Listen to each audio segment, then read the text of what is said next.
आज हम लेकर आए हैं एलटी लाइन के क्वेश्चंस, ठीक है, एचटी लाइन के क्वेश्चन, ठीक है। पहले एचटी लाइन के क्वेश्चन कराएंगे, उसके बाद एक आध क्वेश्चन एलटी लाइन के भी करा देंगे। बस केवल एक क्वेश्चन आप अच्छे तरीके से समझ लेंगे तो आप कोई भी क्वेश्चन आपका एचटी या एलटी लाइन का पूछेगा, आप 100% उसको आप अटैम्प्ट करेंगे, इस बात की मैं गारंटी देता हूँ। बस आप मेरे वीडियो सेशन को शुरू से लगाए लास्ट तक ज़रूर देखते रहिए, ठीक है। इसमें हम एक या दो क्वेश्चन लेकर ज़रूर आएंगे, जिससे पूरा कंप्लीट भी कराएंगे उस क्वेश्चन को, ताकि आपके लिए जो भी डाउट है वो क्लियर हो जाए, ठीक है। इसके पहले वीडियो सेशन में मैंने दो लाइनें बताई थी, एक एलटी लाइन बताई थी, एक एचटी लाइन बताई थी, ठीक है। एचटी लाइन क्या होती है? जनरली 11,000 वोल्ट की जो लाइनें होती हैं, यानी कि जो बड़े सब स्टेशन होते हैं पहले वो 11,000 वोल्ट का प्राइमरी डिस्ट्रीब्यूशन करते हैं आपके गांव के ट्रांसफार्मर पे। तो जो 11,000 वोल्ट की जितनी भी लाइनें होती हैं, आप खेतों में जो पोल देखते हैं आरसीसी के, वो सब 11,000 वोल्ट के लाइनों को कैरी करते हैं, वो एचटी लाइन होते हैं। और ट्रांसफार्मर के बाद जो लाइन जाती है आपके घर के बगल में पोल पर, वो आपकी एलटी लाइन होती है। फिर वहाँ से आप जो कनेक्शन अपने घर में लेते हैं तो उसको सर्विस कनेक्शन बोलते हैं, ठीक है। तो गांव के जो ट्रांसफार्मर आपके या शहर के ट्रांसफार्मर से जो कनेक्शन जाता है, तो वहाँ फेस टू फेस 440 वोल्ट मिलता है, फेस टू न्यूट्रल 220 वोल्ट मिलता है, इसलिए उसको एलटी लाइन बोलते हैं, ठीक है। और उसके पहले ट्रांसफार्मर के प्राइमरी में, मतलब ट्रांसफार्मर के इनकमिंग में जो सप्लाई जो लाइन आती है, उसको हम एचटी लाइन बोलते हैं, ठीक है। तो एचटी लाइन कैसे क्वेश्चन को रिकॉग्नाइज करेंगे, पहचानेंगे कैसे, तो आप कैसे पहचानेंगे, उसका तरीका क्या है? तो उसका तरीका यही है बच्चों कि अगर उसमें 11,000 वोल्ट क्वेश्चन में कहीं भी लिखा है तो आप समझ जाइए कि एचटी लाइन का क्वेश्चन है, और कहीं भी अगर 440 वोल्ट लिखा है तो आप समझ जाइए कि वो एलटी लाइन का क्वेश्चन है, ठीक है। तो इसमें 11,000 वोल्ट लिखा हुआ है, ठीक है, 11 kV सिरोपरी लाइन, समझ जाइए कि एचटी लाइन का क्वेश्चन है, ठीक है।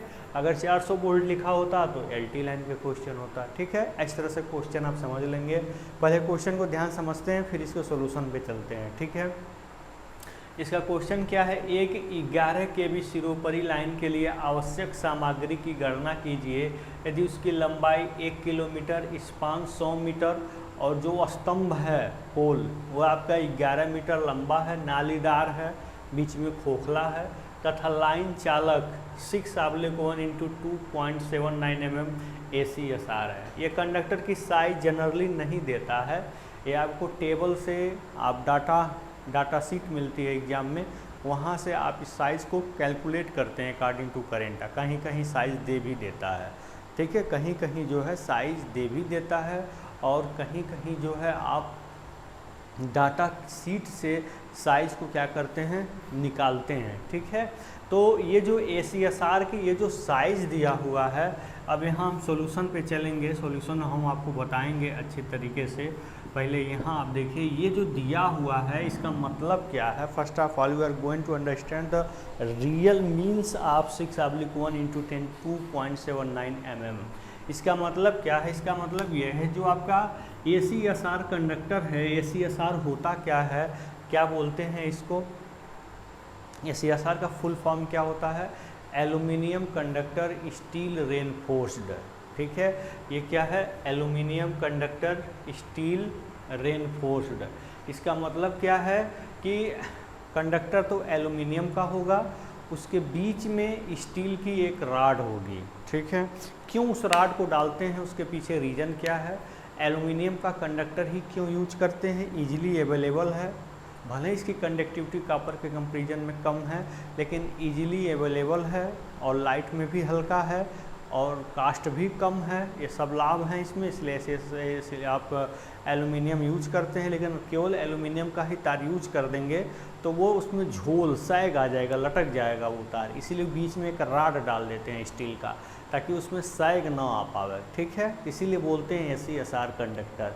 इसका क्या मतलब है? एक स्टील का राड होगा, उसके चारों तरफ क्या है, 6 एल्यूमिनियम के स्ट्रैंड हैं, और एक का जो डायमीटर है वो 2.79 mm, ठीक है। यहाँ तक तो समझ में आ गया।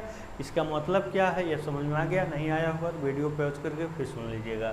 तो ये आपका क्वेश्चन में दिया हुआ है, ये आपका साइज़ है, इसकी लिस्ट हमने भेज दी है, आप यहाँ से भी लिस्ट को फाइंड आउट कर सकते हैं। ठीक है ना। अब इसको देखिए सॉल्यूशन में, अब इसके चलते हैं और यहाँ देखते हैं हम इसमें क्या क्या लगा रहे हैं, ठीक है। तो आपको क्या करना है, 11,000 वोल्ट की ओवरहेड लाइन को 1 किलोमीटर के अंदर आपको क्या करना है, आवश्यक सामग्री की गणना करना है, ठीक है। इसमें कहीं भी ड्राइंग नहीं पूछा हुआ है। अगर कहता कि इसका चित्र भी बनाइए, तब इस पोल बना करके बाकायदे चित्र भी आपको बनाना पड़ता। सारे पोल्स में पहला वाला पोल बनाते, फिर दूसरा पोल, फिर डट डट डट लास्ट वाला पोल पूरा बनाते। अगर चित्र कह देता तो कभी कभी पूछ देता है, आप सॉल्व पेपर लीजिएगा उसमें देखिएगा क्वेश्चन कभी कभी इनका चित्र बनाने के लिए भी पूछ देता है, ठीक है। तो पहले एरिया आपको दे दिया गया है, कितना एरिया कितना दे दिया है, 1 किलोमीटर की एरिया दे दी गई है। और जो इसका स्पान दिया हुआ है वो कितना दिया हुआ, 100 मीटर दिया हुआ है। तो अब ये देखते हैं कि 1 किलोमीटर में आप टोटल कितने स्पान तब हो रहे हैं, ठीक है। 100 पर एक एक पोल लग रहा है, हर 100 मीटर पे एक पोल लग रहा है। तो स्पान निकालने के लिए 1 किलोमीटर का एरिया है और 100 मीटर पे लगा रहे हैं, तो टोटल कितने स्पान आ रहे हैं, 10 आ रहे हैं। तो 10 स्पान बना लीजिए, 1 2 3 4 5 6 7 8 9 10। 10 स्पान बनाने के लिए आपको कितने पोल लगेंगे, 1 2 3 4 5 6 7 8 9 10 11 पोल लगेंगे। लेकिन यहाँ पूर्वानुमान में चीज़ें कुछ माननी होती हैं कि लाइन सीधी जा रही है, पहला और लास्ट अंतिम टर्मिनल खंभा है, दोहरा संरचना प्रारूपी। क्या मानेंगे, पहला और लास्ट वाला क्या है, टर्मिनल खंभा है, दूसरा मतलब इसको क्या बोलेंगे, दोहरा संरचना प्रारूपी, ठीक है। इस तरह से हिंदी में मानते हैं, ठीक है। डबल पोल टाइप, पहला और लास्ट वाला जो होता है वो डबल पोल को रखा जाता है। क्यों, क्योंकि बेटा इन दोनों पर प्रेशर बहुत ज़्यादा आता है तार का, क्योंकि बीच में सारे तार को खींचा जाता है तो सारा प्रेशर इसमें बट जाता है, लेकिन इस पर और इस पर प्रेशर बहुत ज़्यादा आता है, ठीक है। इसीलिए यहाँ पे हम क्या लगाते हैं, इस तरह का एच टाइप पोल लगाते हैं, डबल पोल कंस्ट्रक्शन टाइप बनाते हैं, ठीक है। 2 पोल यहाँ पे लगाते हैं। तो 11 तो ऐसे हो गया, एक यहाँ बढ़ गया और एक यहाँ बढ़ गया, यानी कि 13 पोल इसमें टोटल लग रहे हैं, ठीक है। तो इस बात का ध्यान रखिएगा, ये पहला और लास्ट वाला डबल कंस्ट्रक्शन टाइप होगा, डबल पोल कंस्ट्रक्शन टाइप होगा। 2 पोल होंगे, क्यों, क्योंकि इस पर प्रेशर बहुत ज़्यादा होता है, इसीलिए इस पर 2 स्टे भी लगाते हैं। देखिए यहाँ इधर भी 2 स्टे और यहाँ भी 2 स्टे, ठीक है। अब रही बात अर्थिंग की, तो अर्थिंग आप कैसे पोलों का कर रहे हैं, इस बात को भी पूर्वानुमान में आप मान लेंगे, ठीक है। पूर्वानुमान में बहुत सारी चीज़ें माननी होती हैं। तो पूर्वानुमान में आपने क्या मान लिया कि दोनों डबल, अंतिम टर्मिनल खंभा क्या है, डबल पोल टाइप है, ये मान लिया। अब फिर जो आप अर्थिंग कर रहे हैं उसको भी आप मानेंगे कि किस प्रकार की आप अर्थिंग कर रहे हैं। प्रत्येक चौथा पोल अर्थिंग कर रहे हैं कि पूरे सिस्टम में आपने मान लिया कि हम 3 ही अर्थिंग करेंगे। क्या आप करेंगे, पहले मान लेंगे फिर अर्थिंग करेंगे। मान लीजिए आपने कह दिया कि पूरे में हमने सिस्टम में 3 अर्थिंग करना है, ठीक है। तो 3 अर्थिंग, पहला वाला अर्थिंग करना ज़रूरी होता है, लास्ट वाला भी अर्थिंग करना ज़रूरी होता है। बीच में हम बांट देते हैं, एक हम चौथा पोल अर्थिंग कर देते हैं, फिर एक 8वां पोल अर्थिंग कर देते हैं। इस प्रकार हम 3 अर्थिंग या 4 अर्थिंग कर सकते हैं, ठीक है, कोई दिक्कत नहीं है। 4 अर्थिंग भी कर सकते हैं, नो प्रॉब्लम, ठीक है। तो इस प्रकार से आपने अर्थिंग कर दिया इन पोलों का, ठीक है, तार को ज़मीन में ला करके डाल दिया। अब आप देखेंगे, अब इसमें सबसे पहले कैलकुलेशन करेंगे लेंथ ऑफ वायर, ठीक है। 11 किलोमीटर में 3 तार आपको ले जाना है, तो कितना तार की लंबाई होगी। यहाँ आप लिखेंगे क्या, calculation of length of wire, length of ACSR conductor, कितने कंडक्टर यूज होंगे। तो आपके 3 होंगे 11 किलोमीटर में, यानी 11,000 मीटर प्लस माइनस 2% एक्स्ट्रा ले लीजिए, ठीक है। तो कितना होगा,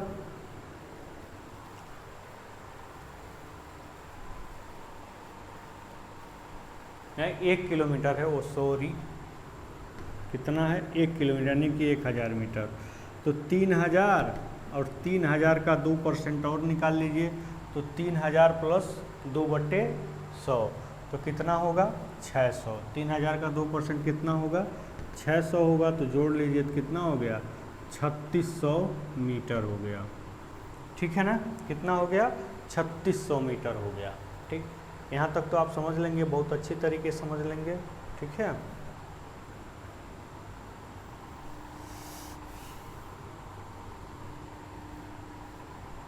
यहाँ एक बार देख लीजिए 3000 है, 3000 का 2% आप निकाल लीजिए, कितना होगा 60 ही तो होगा। 3000 का 2%, तो यहाँ 60 ही जोड़ेंगे तो 3060 हो जाएगा।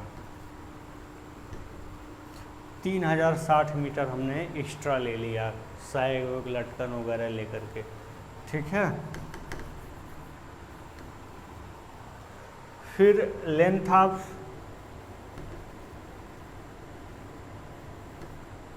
Earth wire, GI earth wire ले रहे हैं, कापर का अर्थ वायर ले रहे हैं, जो भी ले रहे हैं आप मान लेंगे। मान लीजिए आप GI ले रहे हैं तो एक ही तार पूरे सम में जाएगी, सारे पोल पे एक ही अर्थ वायर जाएगी, यानी कि 1 किलोमीटर तक जाएगी। 1000 गुणे 1000 प्लस 1000 का 2/100, तो कितना हो जाएगा आपका 20, यानी कि 1020 मीटर आपका अर्थ वायर की लंबाई हो गया। इस प्रकार कंडक्टर की लंबाई आपने निकाल लिया, अर्थ वायर की लंबाई निकाल लिया, ठीक है, 2% एक्स्ट्रा करके। कितना आपका लेंथ लगेगा अर्थ का, कितना आपका SCSR कंडक्टर लगेगा, दोनों आपने निकाल दिया। इसका लिस्ट बनेगा तो इसमें आपको लिखना पड़ेगा कि आपने कितना यूज किया है, ठीक है। अब हम मटेरियल की लिस्ट बनाएंगे। देखिए लिस्ट में जनरली अब क्या पूछा रहा है, केवल make a list of material, केवल यही पूछ रहा है कि इसका आप क्या करिए, एक लिस्ट तैयार करिए, लिस्ट बनाइए, यही पूछ रहा है। कास्टिंग बहुत कम पूछने को मिल रहा है कि पूरे का सामान का कास्ट भी लिख करके जोड़ना हो, ये बहुत कम पूछा जा रहा है। लेकिन आपको ध्यान जरूर देना है, आपकी किताब में हर सामान, जितना भी सामान इसमें लगना है, सारे सामानों की जो है कि कॉस्ट दिया हुआ है, तो उसका लगभग कास्ट आप याद रख लीजिए। जैसे मान लीजिए 2000 का एक पोल है तो 2000 नहीं 2500 का भी हो सकता है भाई। स्टैंडर्ड लेंगे तो 500 रुपया बढ़ सकता है, 500 घट सकता है। तो 2 4 10 रुपये अगर कम में है, बड़े में है तो 1000 2000 कम ज़्यादा चलता है, लेकिन बहुत ज़्यादा दाम में अंतर नहीं होना चाहिए। तो आप लगभग कीमत इसको याद कर लीजिएगा कितना होगा। In the case of emergency you can ask this type of question, you have to put the all cost of given materials also. जो भी मटेरियल्स हैं उसका सारा कास्ट भी आपको पुट करने के लिए पूछा जा सकता है। तो अब यहाँ देखिए हम लिस्ट अब बना दे रहे हैं। तो नलीदार खंभा, इसमें नलीदार खंभा कितना लग रहा है, तो ध्यान दीजिएगा, पूरा नलीदार खंभा कितना इसमें लग रहा है आपका 13 लग रहा है, ठीक है। 11 सीधे सीधे, एक यहाँ बढ़ रहा है, तो 13 हो गया। फिर MS चैनल देख लीजिए कितना लग रहा है। तो भाई इन दोनों पर आपका जो MS चैनल लगेगा, पहले और लास्ट वाले पर, उसकी लंबाई थोड़ी ज़्यादा होगी क्योंकि इस पर प्रेशर ज़्यादा होता है। तो लंबा वाला जो होगा वो आपका 2 लग जाएगा। बीच में जितना लग रहा है ये आपका कितने संख्या होगी, 9 होगी। यानी कि ये आपके जितने पोल हैं इस पर जो क्रॉस आर्म लग रहे हैं उनकी संख्या क्या होगी, 9। और इस पर जो लग रहे हैं क्रॉस आर्म, उसकी संख्या कितनी होगी, 2, क्योंकि मजबूत लगेंगे भाई। क्रॉस आर्म में होता क्या है, जो आप खेतों में पोल देखते हैं, ऐसे जो आप देखते हैं ना चिड़िया टाइप, ऐसे हाथ टाइप, इसी पर आपके इंसुलेटर लगे होते हैं, ठीक है ना। तो यही जो आपका, इसी को हम क्रॉस आर्म बोलते हैं या MS चैनल बोलते हैं, ठीक है। जिस पर 3 इंसुलेटर लगा होता है, उस पर तार जाता है, उसी को क्रॉस आर्म बोलते हैं। जैसे आप खेतों में पोलों में देखते होंगे, इस तरह का जो कंस्ट्रक्शन देखते होंगे, तो इसी को ही हम क्रॉस आर्म बोलते हैं, इसी को ही, ठीक है ना। ऐसे जो क्रॉस में लगा होता है, जो क्रॉस करता है, ठीक है। MS चैनल भी इसको बोलते हैं।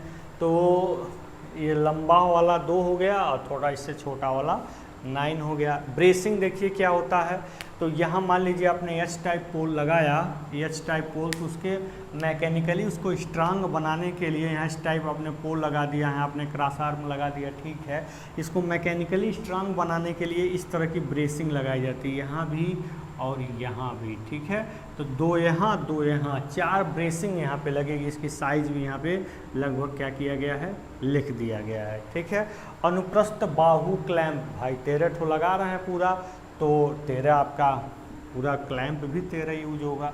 तो इस प्रकार इतना सामान आपने लिखा, बहुत सारे सामान अभी लिखने हैं, अभी हम पूरा लिख देंगे तो आपको दिखाई नहीं देगा, इसलिए इतने तक का पहले स्क्रीनशॉट लीजिए, फिर बाकी सामान का हम लिस्ट बनाते हैं, ठीक है। वीडियो सेशन देखिए अच्छा लग रहा तो प्लीज़ शेयर सब्सक्राइब जरूर करिए। पूरे यूट्यूब पर समझ लीजिए इस तरह का क्वेश्चन आपको नहीं मिलेगा, ये ड्राइंग कभी इस तरह का पढ़ाया जाना आपको नहीं मिलेगा।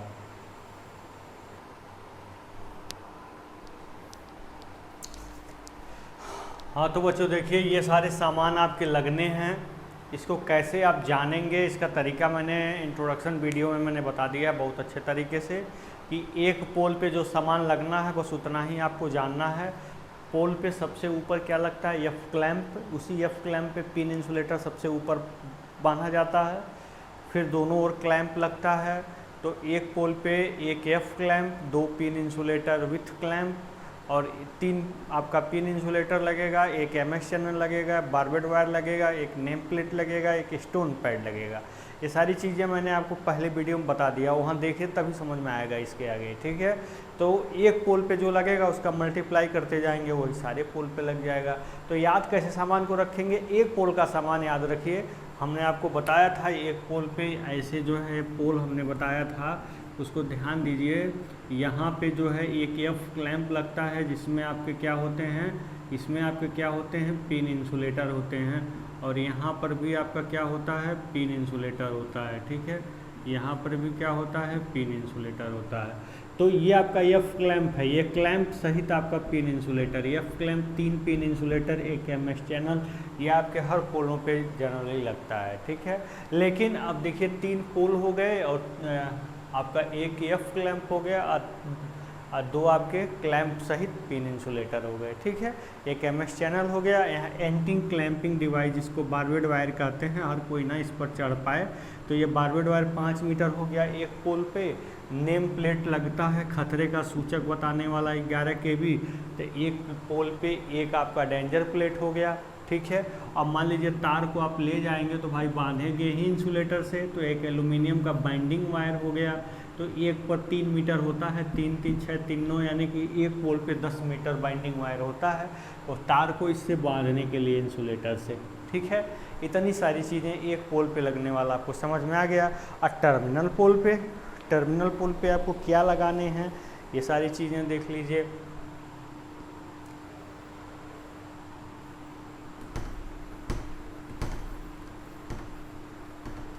टर्मिनल पोल पे क्या लगानी है, मान लीजिए पहले से ही आपका एक टर्मिनल पोल यहाँ पर विद्यमान है, यहाँ पे टर्मिनल पोल क्या है, विद्यमान है।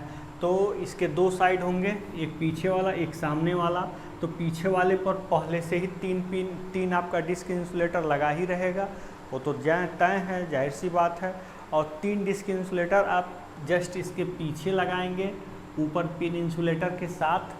अब फिर यही सारा प्रोसेस लास्ट वाले पर भी होगा, यानी कि 3 डिस्क इंसुलेटर इधर यहाँ बढ़ाना पड़ेगा और 3 डिस्क इंसुलेटर लास्ट वाले पर बढ़ाना पड़ेगा, यानी कि 6 डिस्क इंसुलेटर यहाँ पे आपके लगेंगे। बात को आप ध्यान से समझिए। मान लीजिए ये आपका पोल है, ठीक है, एच टाइप आपका ये पोल है, तो ये आपका है, ठीक है। इससे आपको कनेक्शन लेना है, ये आपका है ऐसे। तो इसको हम दिखाते हैं, इसका हम फिगर ऐड कर देंगे, प्रयास करेंगे कि इसका फिगर ऐड हो जाए तो समझ में आ जाएगा। 3 डिस्क इंसुलेटर इधर पहले ही से लगे हैं, तो 3 हमने इसके पीछे भी लगा दिया, ठीक है। एमएस चैनल लगा के 3 डिस्क इंसुलेटर इसके पीछे भी लगा दिया और ऊपर पिन इंसुलेटर लगा दिया। फिर जम्फर से अपने क्या किया, सप्लाई को इस साइड से उठा के इस साइड में कर दिया। तो जम्फर को इसे पिन इंसुलेटर से होते हुए हमने इसको इस साइड से उठाया और इस साइड कर दिया। तो इस प्रकार से कनेक्शन इस साइड का इस साइड में किया जा सकता है, इसी प्रकार की व्यवस्था बना के। यानी कि इसमें आपको 3 डिस्क इंसुलेटर बढ़ाना पड़ेगा, 3 आपके पिन इंसुलेटर ऊपर रहेंगे ही रहेंगे, ठीक है। इस प्रकार से आपको दोनों जगह यह काम करना पड़ेगा, स्टार्टिंग में भी और लास्ट में भी, ठीक है। तो जो भी सामान उसके लगेंगे उसका हम एक लिस्ट आपको बना देंगे, ठीक है। यहाँ पे ऐसे आपका डिस्क इंसुलेटर यहाँ पे ऐसे लगा होता, नहीं लगा होगा, एक बार आप देखेंगे इन चीज़ों को तो बहुत अच्छे तरीके से क्लियर हो जाएगा। तो मान लीजिए यहाँ पे हम ऊपर एक चैनल लगा के यहाँ हम पिन इंसुलेटर लगाते हैं, ठीक है ना, ऐसे हम पिन इंसुलेटर लगाते हैं ताकि इस साइड के तार को ऐसे जो है इससे ऊपर करके नीचे डिस्क इंसुलेटर को दिया जा सके, ठीक है। तो हम चाहें तो 1 से या 2 से भी काम चला सकते हैं, ठीक है, ये आपके ऊपर है, डिपेंड कर रहा है। तो आपके डिस्क इंसुलेटर या इस टाइप पोल पे ज़रूर लगेंगे, ठीक है। 3 यहाँ बढ़ाना पड़ेगा, 3 लास्ट वाले का, यानी कि 6 डिस्क इंसुलेटर आपके लगेंगे। ये बातें ध्यान में रखिएगा, ठीक। अब यहाँ आप क्या करिए, लिख दीजिए कितने पोल लग रहे हैं आपके। 11 kV pin insulator with clamp, कितने पिन इंसुलेटर लग रहे हैं। एफ क्लैंप आप कहाँ लग रहा है, एफ क्लैंप मैंने बता दिया ऊपर लगता है, यानी कि जो आपके 9 पोल बीच में थे तो 9 एफ क्लैंप आपके लग जाएंगे। ठीक है, कितने जितने भी पोल हैं बीचों बीच में, लास्ट और अंतिम को छोड़ करके बीचों बीच में सब में एफ क्लैंप ऊपर लगेगा, उसी के ऊपर पिन इंसुलेटर लगता है। अरे भाई ये आपका मान लीजिए पोल है तो ऊपर हम कैसे पिन इंसुलेटर को इसमें फंसाएंगे, कोई ना कोई व्यवस्था चाहिए ना। तो यहाँ एक क्लैंप लगाते हैं, एफ क्लैंप, ठीक है, और फिर उसको एफ क्लैंप में हम उस पिन इंसुलेटर को बांध देते हैं। ठीक है, अब कहेंगे सर तो हम क्रॉस आर्म पर क्यों नहीं एफ क्लैंप लगाते हैं। क्रॉस आर्म पर जो लगा हुआ आपका पिन इंसुलेटर का क्लैंप होता है वो आसानी से क्रॉस आर्म पर फिट हो जाता है, इसलिए हमें वहाँ एफ क्लैंप लगाने की ज़रूरत नहीं पड़ती है। तो नोट हो, एफ क्लैंप हो गया 11 केवीटीज के इंसुलेटर, 6 हो गया 3 आपके पहले टर्मिनल खंभे पे, 3 लास्ट वाले के टर्मिनल खंभे पे। ठीक है, 11 केवी पिन इंसुलेटर कितना लग रहा है, एक पोल पे 9 लग रहा है, तो बीच में 9 पोल हैं तो 27 ये हो गया, और पहले और लास्ट वाले पर भी 3 ठो लग रहा है, यानी कि 6 27 ठो कितना हो गया, 33 ठो आपका पिन इंसुलेटर लगेगा। किताब में बहुत जगह 27 दिया है, गलत दिया है। ठीक है, ध्यान दीजिएगा, पिन इंसुलेटर दोनों टर्मिनल पे भी लगेगा आपका। ठीक है, 11 के वीडियो में बताई दी है। फिर ये आपका जो साइज है, ये साइज भी मैंने निकलवा के बताई दिया है, कितना आया था 3060 मीटर आया था। ठीक है, फिर इसकी साइज अर्थ वायर का हमने बता दिया था, कितना आया था, इसकी जो साइज़ थी कितनी आई थी, 2% हमने एक्स्ट्रा लिया था, तो कितना आया था, 1020 मीटर आया था। ठीक है, तो इस प्रकार SW7/16 SWGI अर्थ वायर जो ऊपर जाता है उसके लिए है। ठीक है, ये आपके अर्थ वायर क्लैंप चाहे यहाँ लिखिए चाहे आप यहाँ लिखिए, अर्थ वायर क्लैंप तो लिखना ही पड़ेगा, बिना क्लैंप के तो सेट होगा नहीं। ठीक है, हाँ जो का लिखा है वहाँ अर्थ वायर क्लैंप हम लिख देंगे।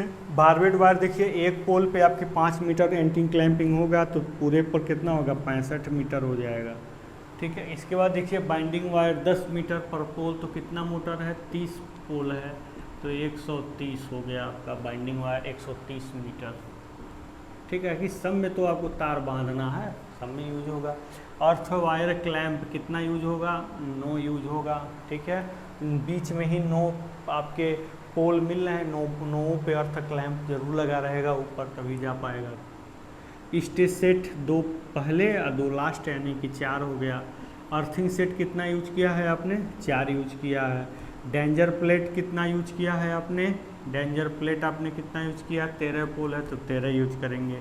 स्टोन पैड कितना यूज किया, 13 यूज किया। नट बोल्ट वाशर कितना हुआ, अपने अनुसार आपने लिख दिया। ठीक है, तो स्टोन पैड क्या होता है, पोल के नीचे यहाँ पे जो पैड बनाया जाता है ताकि नमी पानी इसके अंदर जाके इसको कमज़ोर ना बना सके। ठीक है, तो 13 पोल के लिए 13 ठो हो गया। ठीक है, नट बोल्ट वाशर आपकी आवश्यकता के अनुसार हो गया। और कोई भी चीज़ है, जम्फर वायर लिख दीजिए यहाँ पे, अगर ज़रूरत पड़ रहा है जम्फर की तो जम्फर भी लिख सकते हैं, जम्फर वायर। ठीक है ना, तो जम्फर वायर कितना यूज हो रहा है, 5 मीटर एक तार के लिए यूज, मान लीजिए तो 3 तार है तो 5×3 15 मीटर जम्फर वायर हो गया। ठीक है ना, अब 3 कहाँ से आया, मान लीजिए हमें 3 तार से कनेक्शन लाना है। ठीक है ना, 3 तार से आपको कनेक्शन, मान लीजिए इस साइड में है, इस साइड में लाना है, तो जम्फर लाएंगे ना, तो एक को 5 मीटर मान लीजिए तो 5×15 मीटर जम्फर वायर की आवश्यकता होगी। तो इतने सारे सामान की लिस्ट है, इसको ज़रूर बनाइएगा एग्जाम में। लगभग कीमत भी किताब से इनका एक बार देख लीजिएगा, लगभग कीमत कितनी होगी। तो आप इसको जब आप समझ लेंगे, HT लाइन आप समझ लेंगे, तो LT लाइन भी बहुत आसानी से समझ लेंगे। उसके क्वेश्चन में 400 वोल्ट की सप्लाई देगा, और उसमें आप पिन इंसुलेटर के जगह पे क्या लगा देंगे, साइकिल इंसुलेटर, उसको बांधने के लिए क्या लगाएंगे, D क्लैंप लगाएंगे। बस इतना ही अंतर है। आप चाहें तो उसको खुद उसके क्वेश्चन को प्रैक्टिस कर सकते हैं। प्रॉब्लम होगी, कोई दिक्कत होगी तो कमेंट बॉक्स में लिखिएगा, बताइएगा। हमारे वीडियो सेशन को सब्सक्राइब करिएगा, शेयर करिएगा। जब हमको मोटिवेशन मिलेगा तो ऐसे ही हम बहुत सारे वीडियोज़ आपके लिए लॉन्च करेंगे। आज के लिए इतना ही, धन्यवाद।